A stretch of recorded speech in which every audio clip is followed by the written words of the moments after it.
आपने अगर आतिशी नक्श लिखे हैं तो आपने इन नक्श को अच्छी तरह से कोयले से लगाकर उसमें जलाना है और उसके बाद इसकी राख को किसी कब्रिस्तान में या किसी वीराने में या किसी बाग में या किसी फुलवाड़ी में यानी कि किसी भी जगह आपने इसको दफन कर देना है।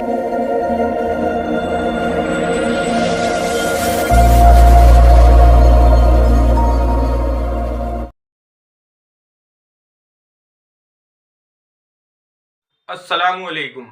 मेरा नाम है मोहम्मद शादाब और आज मैं नक्श के ऊपर बात करूंगा यानी कि तावीज़ के ताल्लुक से बात करूंगा। आतिशी, बादी, आबी, खाकी कि जो शख्स इनकी ज़कात अदा करता है तो ज़कात अदा करने के बाद नक्श को जलाना है या पानी में बहाना है, क्या करना है, इंशाअल्लाह इस बात को समझाने की कोशिश करूंगा। अब पहली बात यह है कि जो शख्स किसी भी नक्श की ज़कात निकालता है तो उसको ये इल्म होना चाहिए कि मुझे ये नक्श सुबह के वक्त में लिखना है या शाम के वक्त में लिखना है या मुझे रात में इस नक्श को लिखना है। जब उसको नक्श के ताल्लुक से पूरा इल्म हो जाए तभी वो शख्स किसी भी नक्श की ज़कात को अदा करे। अब मिसाल के तौर पे अगर कोई शख्स 15 के नक्श की ज़कात अदा करता है और वो आतिशी नक्श लिखता है, जैसा कि यहाँ आप देख रहे हैं ये 15 का नक्श है और ये आतिशी चाल से लिखा हुआ है।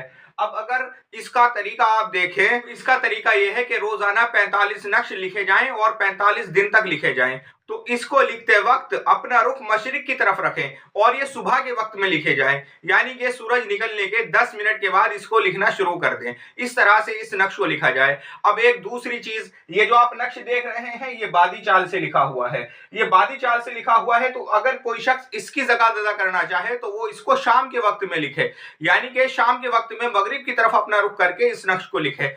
और ये जो आप नक्श देख रहे हैं ये आबी चाल से लिखा हुआ है, यानी कि ये आबी नक्श है। अगर कोई शख्स इसको लिखना चाहे तो इसको दोपहर के वक्त में लिखे।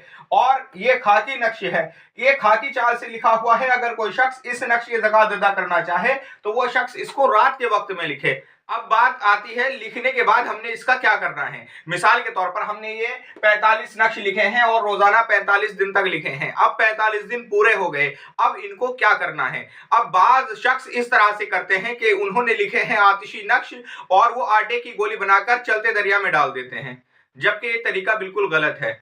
आपने अगर आतिशी नक्श लिखे हैं तो आपने इन नक्श को अच्छी तरह से कोयले से लगाकर उसमें जलाना है और उसके बाद इसकी राख को किसी कब्रिस्तान में या किसी वीराने में या किसी बाग में या किसी फुलवाड़ी में यानी कि किसी भी जगह आपने इसको दफन कर देना है या इसकी राख को चलते दरिया में डालना है। बाकी इन नक्श को आटे की गोली बनाकर चलते पानी में नहीं डालना। अब ये है, ये जो बादी नक्श लिखा हुआ है ये आता है हवा में लटकाने के काम में, यानी कि जो बादी नक्श है उसका ताल्लुक हवा से है।